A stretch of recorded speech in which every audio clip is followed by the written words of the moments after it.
सागर ज़िले जो तफ़रीही माग ऐं कुदरती हुसन सां मालामाल चोटारियूं डैम सिंध हुकूमत जी बेध्यानी सबबि सूह विञाइण लॻो आहे। सागर शहर खां 3 किलोमीटर जे मुफ़ासिले ते बकार ढंढ आहे, जंहिंखे हिन वक़्तु चोटारियूं डैम बि सॾियो वञे थो।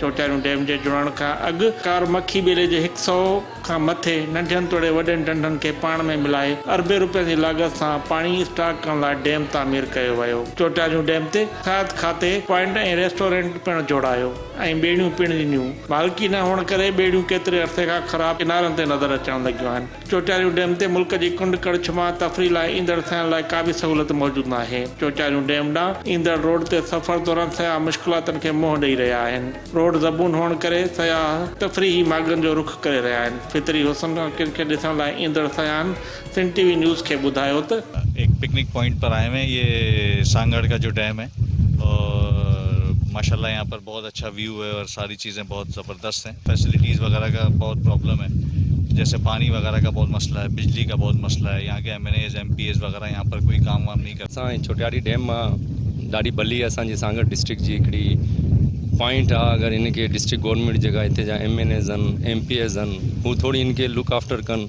इनखे थोरो DC साहब या जेका भी हिते जा नुमाइंदा आहिनि हू अगरि इन ते त कोशिश कनि त ही पॉइंट हिकिड़ी ठही सघे थी। बहुत मज़ा आ रहा है। बहुत सारी चीज़ें यहाँ पे ऐसी हैं कि जिसको हम और ज़्यादा फैसिलिटेट अगर कर सकें तो उसमें और ज़्यादा इंजॉयमेंट हो सकती है और ज़्यादा सारे पाकिस्तान से फैमिलीज़ के साथ लोग यहाँ पे आके इंजॉय कर सकते हैं। तो मेरी गुजारिश ये है सारी की सारी गवर्नमेंट की यहाँ से कि जो यहाँ के अहदेदार हैं, जो यहाँ पे इलेक्शन जीते हैं, यहाँ के लोगों ने उनको वोट दिया है, वो इनको फैसिलिटेट करें। कराची से यहाँ छोटियारी डैम जो कि शायद आर्टिफिशियल डैम एक बनाया गया है पब्लिक की इंजॉयमेंट के लिए, एडवेंचर के लिए, यहाँ पे आया हूँ मैं।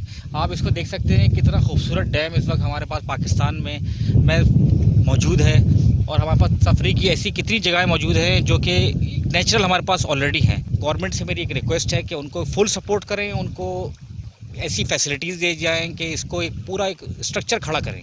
यहाँ पे बंदा आए तो उसको मतलब एक अच्छा फील हो।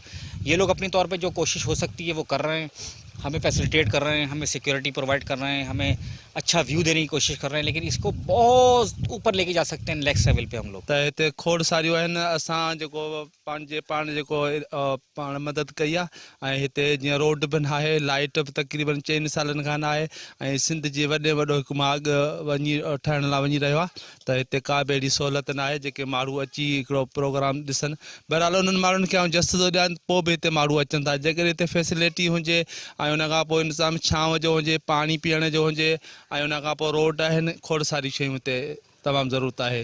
जेकॾहिं हुकूमत थोरो तावन करे, पाणी पीअण जो दस्तियाब करे, अहिड़ो को प्लांट लॻाए जंहिंमें पाणी माण्हू पी सघे। ऐं ॿिए नंबर ते त रोड जो तमामु घणो असांखे जेको सो अफ़सोस थियो ईंदे ईंदे खॾा खूॿा तमामु घणा आहे। त थोरो ई रोड आहे मेन रोड खां, मेन रोड ताईं सफ़ा ठहियो पियो आहे। थोरो ई रोड थींदो, वधि 2 या 3 किलोमीटर थींदो आहे न, 5 किलोमीटर थींदो। इहो जेकॾहिं ठाराए छॾीनि ऐं बिजली जी फ़राहमी सुठी करे छॾीनि, पाणी दस्तियाब करे छॾीनि ऐं थोरो घणो मूं इहो बि नोट कयो आहे त माण्हू जेकॾहिं फैमिली सां गॾु अचे त चिल्ड्रन्स जे लाइ जेको आहे सो थोरा घणा झूला हुजनि।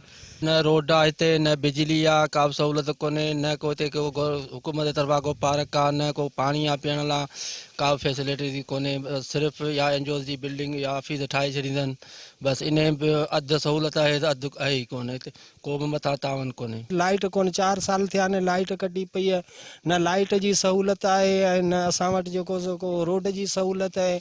ऐं असां अपील था करियूं सिंध सरकार खे ऐं जेको वस वारा आहिनि त असांखे रोड ऐं लाइट ऐं हीउ जेको रस्तो आहे असांजो सो असांखे ठाराए ॾियारियो वञे। सिंध हुकूमत खे घुर्जे त हिन ख़ूबसूरत बाग खे आबाद करण लाइ उते घुमण लाइ ईंदड़नि खे सहूलियतूं ॾिए, जीअं फितरी हुस्नाकिन खे ॾिसण जा शौक़ीन उते अची अखियूं ठारींदा रहनि।